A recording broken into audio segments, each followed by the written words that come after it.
Hola! Welcome to Rauta's reviews on Guatemalan black metal.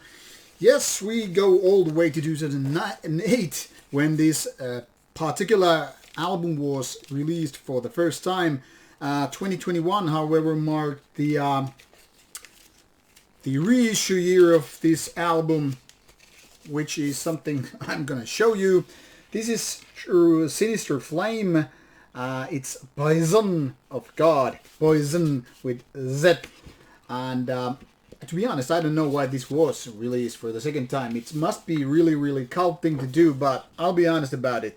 This isn't that good of a release. Or maybe it's just my brain wired in a weird way. Now that this being said, let's relax and wonder about why Guatemalan album from 2008 is here on a vinyl.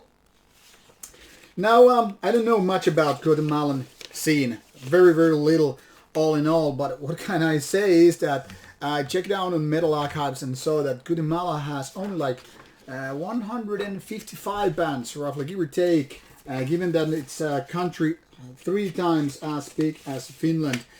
But isn't that big in terms of metal? Now, we all know, I think we all should know, that Latin America has quite an active scene, quite a lot of bands coming from various countries, and they're quite passionate about music. But something tells me that Abyssum isn't exactly one of those bands. Don't get me wrong, I'm sure they are passionate about music, but when it comes to black metal coming from Latin America and then comparing to Abyssum, well, this is quite a different breed. I mean, you all probably know those violent thrash metal bands or death metal bands or black metal bands, or bands just are combining these different styles together, and sometimes they're really violent. They're bestial, they're more like war metal kind of stuff, and, you know, getting all over places with various ideas. Or then they're just big as like Sepultura, you know. But Abyssum is quite the opposite. In fact, this album, being the second one by the band that was already founded in 1993, quite an early bird, is actually not any of those stuff. First of all, this is more like melodic black metal with lots of keyboards and even sometimes going to places which doesn't really feel like black metal at all, or should we say metal at all, because there are lots of synth parts with just acoustic guitar or whatever, you know, kind of an instrumental where there are no vocals, obviously. It's more about like, okay, I'm just gonna play something here on my keyboard. Could you do a little bit of acoustic guitar? But this all in Spanish, you know. Okay, very much in Spanish. Okay, look at guitar, you know, play a little bit, and I'm gonna play a keyboard here and play some music. Okay, no, we need your screaming vocals, and go make me some food and bring another cerveza. Okay, sorry about that.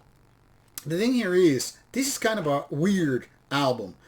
First of all, it's not bad, but for my pair of damaged ears maybe, or damaged part of brain, this sounds very much like a work in progress in terms of being 30 minutes of a demo.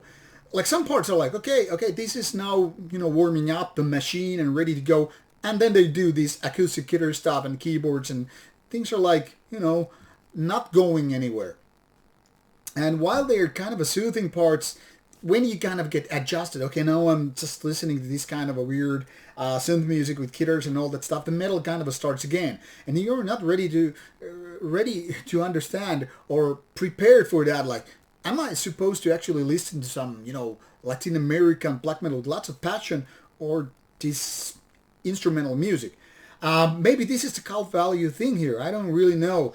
The funny thing is, none of these actually sounds annoying or super cool, but it's more like listening to some weird combination of both styles, not really going any place, and having this kind of a weaker production makes it sound quite mediocre. I'm just gonna spill it out and say this is a mediocre album.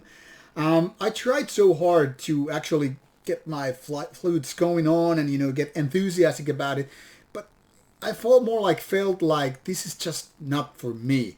This is a release that is, I don't know which kind of audience really, because whether you're looking for an extreme kind of a black metal in terms of intensity and energy and fast tempo, or those catchy melodic stuff, or that really super atmospheric stuff, this is none of that.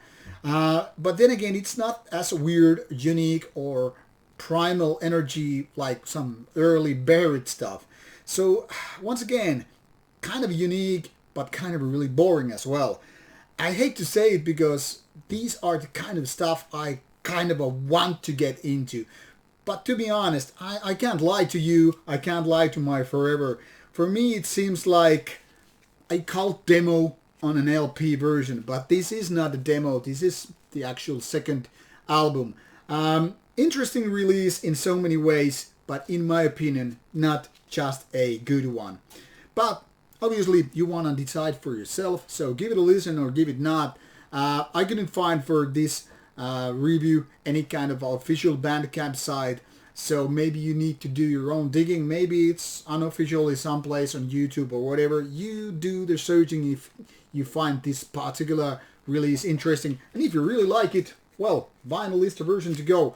But if you take a look at here on Metal Archive site, you will see that this is also released as CD, and this actually says that it's Bandcamp on by the label as well. So in case I am ready to find it, I will include it in their links below. But in case you can't find it, you do your Googling yourself.